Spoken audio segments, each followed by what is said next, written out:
ลมพายุมาเรียบร้อยเลยครับลมเลยทั้งลมทั้งฝนครับต้นไม้ลมทั้งหลายต้นนี่นะครับสังกะสี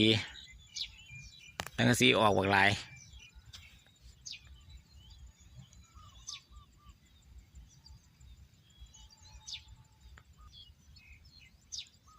นี่แหละครับสังกะสีออก